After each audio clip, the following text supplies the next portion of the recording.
Uh-oh. Lady, go!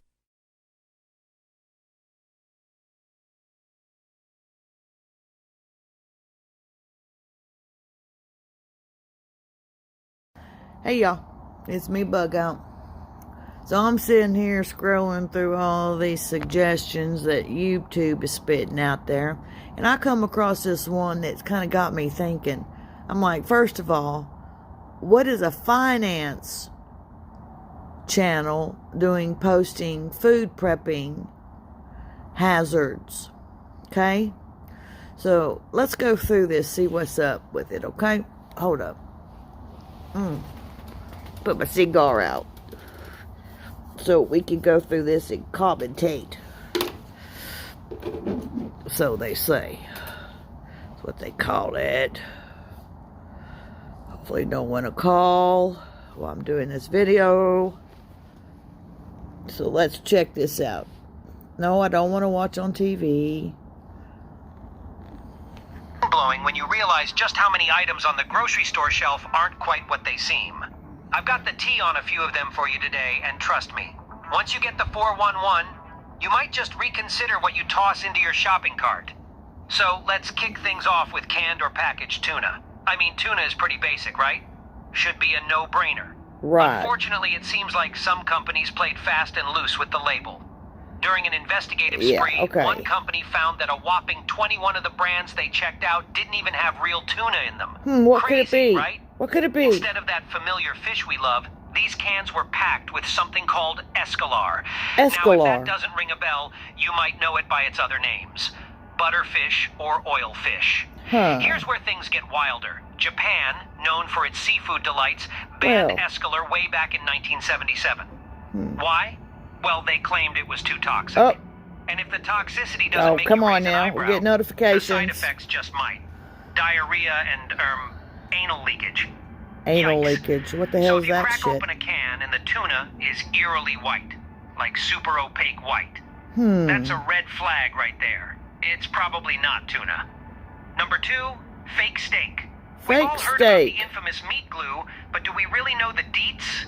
Some restaurants, in a bid to save some coin Anybody know what a meat glue is? have taken to patching up pieces of meat with this so-called meat glue. Its fancy name is transglutaminase. Now, this isn't just some culinary art project. There are legit concerns here.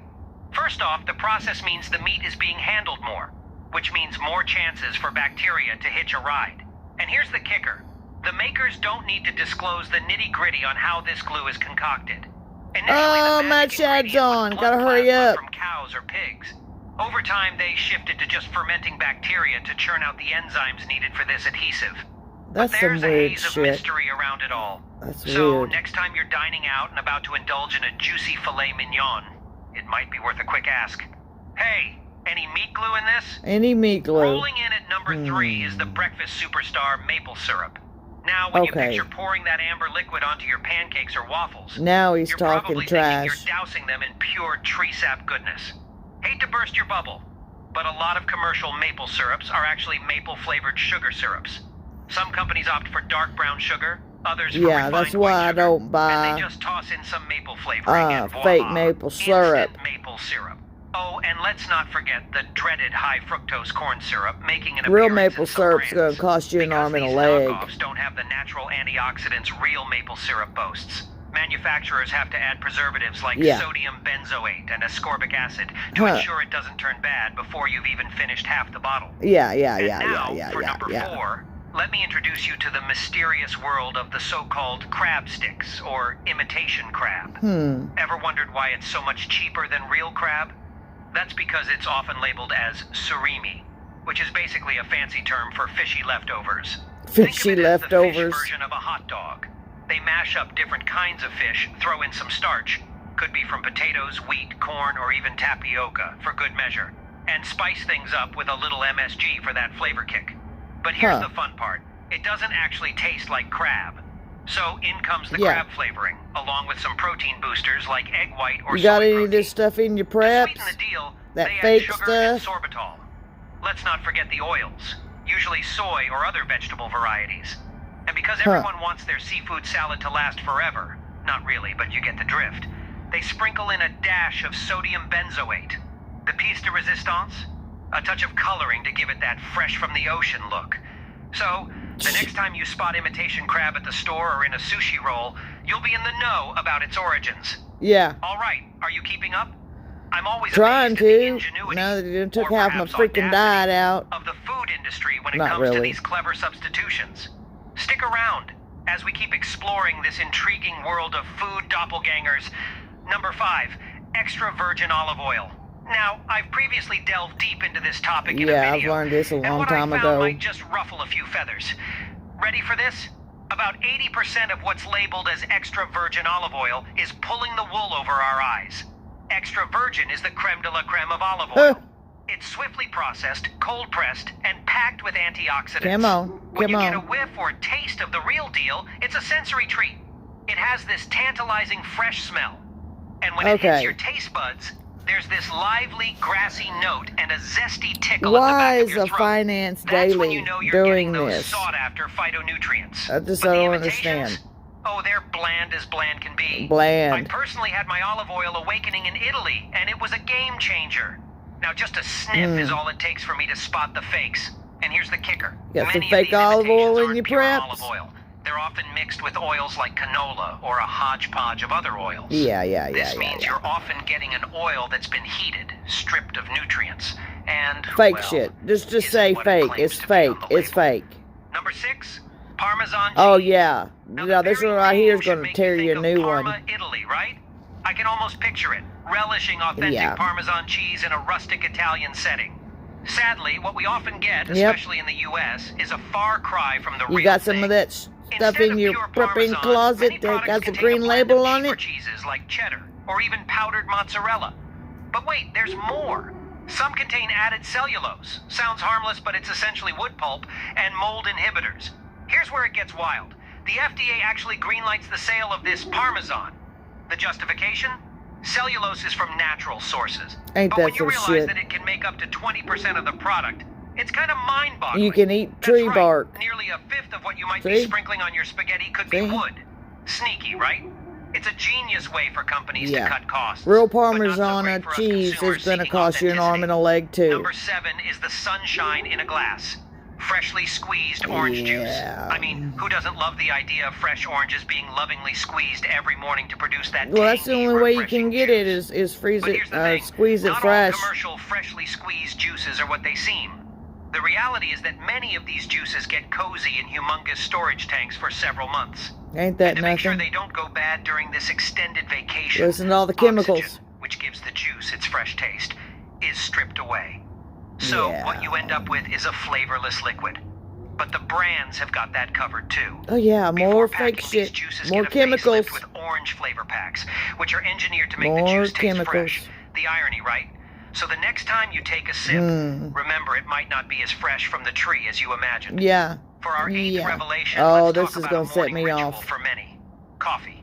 But not the freshly brewed It, but, kind. oh We're diving man, into here the we world go. of powdered instant coffee. Now, Oh to many, it's a shit. quick pick-me-up.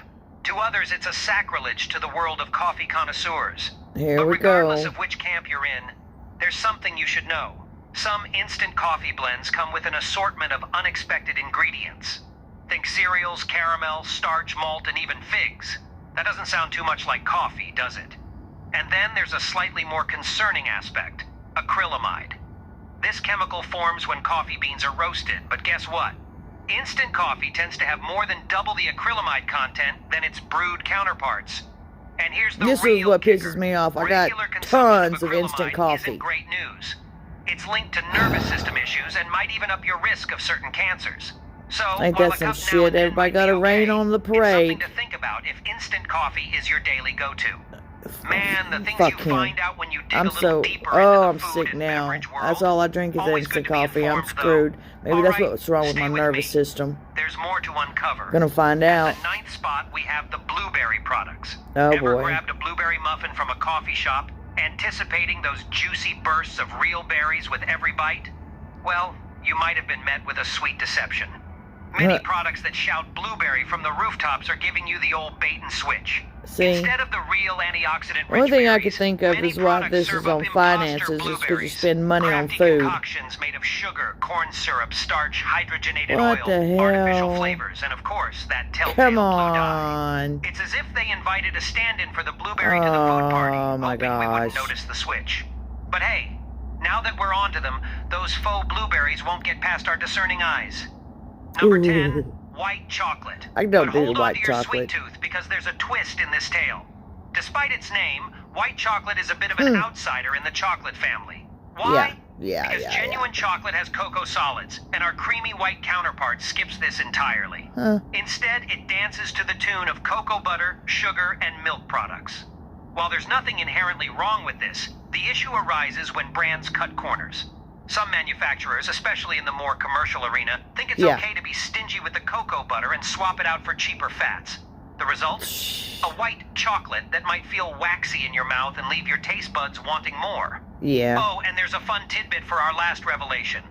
The FDA doesn't have a stringent definition for white chocolate, so it becomes easy for brands to blur the lines. Okay, come on. It might be wise to check the ingredient list the next time you treat yourself to this sweet delight. Woo! There you have it, a deep dive into some everyday items That's that some might crazy not be crap, as they appear. man. The world of food and drink is It just fascinating. ruined and my it never hurts whole to be a bit evening. more discerning, especially with what we put into our bodies. I hope this video has been both informative It's and pissed me intriguing off. for The you. video pissed me Now, off. before we wrap things up, a quick reminder. If you found this... I'll tell you what, you find out stuff every day on certain things.